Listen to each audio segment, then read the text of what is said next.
type was renowned for short takeoff and landing, airborne.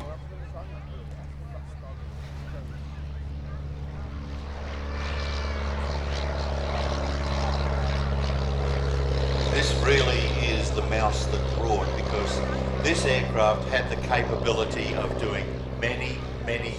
The Auster, used for artillery spotting. That is an area that is not well understood, not well read by very many people, but there were hundreds of aircraft were employed on those duties throughout Europe and the Mediterranean, and also in the China, Burma, India theatre. This aircraft is a follow-on from those venerable machines of World War II. Exactly the same type of manufacture.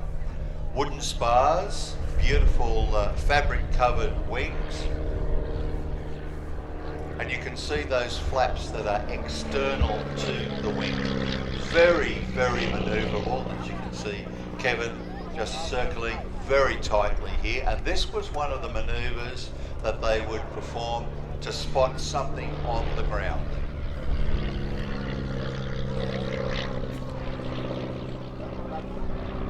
Didn't fly very fast at all, but didn't have to. That was not its raison d'etre. It was deliberately supposed to fly slowly so that it could spot any changes on the ground, give the pilot the time to observe. There were over 400 of these built starting in 1945.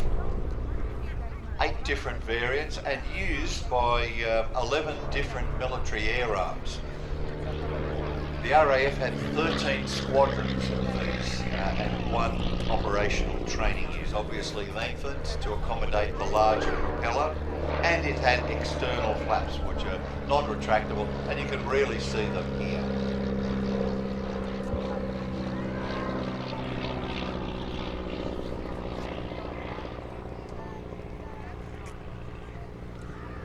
They did actually produce a training version of this called the T7, and some of those T7s were later modified with larger tail surfaces, a better radio, and they were fitted with wheels or could be fitted with floats or skis for the Commonwealth Trans-Arctic Expedition.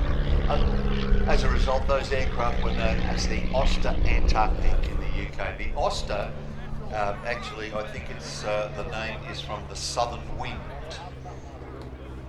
Mr. Piper, when he developed the car, look at that nice sideways flying there. I won't say that it is a knife edge pass, but it's a side slipping pass.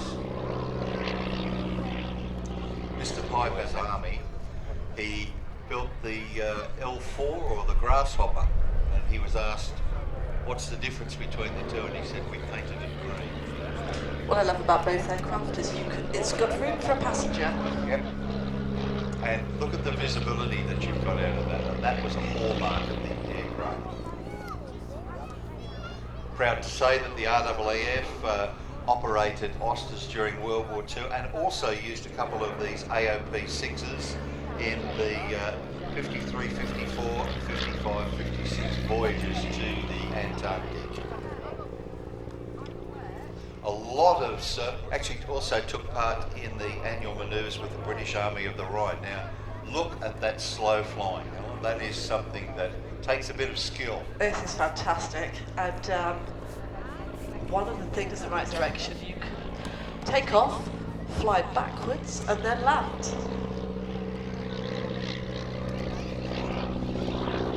The Germans had their AOP aircraft as well, as these could carry stretcher patients. They had the Fiesler Storch. Now that is an aircraft capable of carrying 3.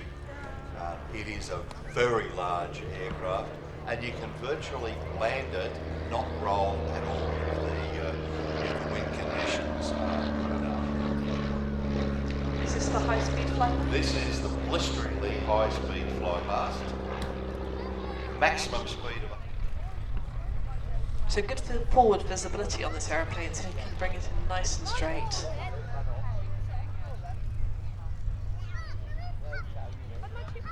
Lovely touchdown.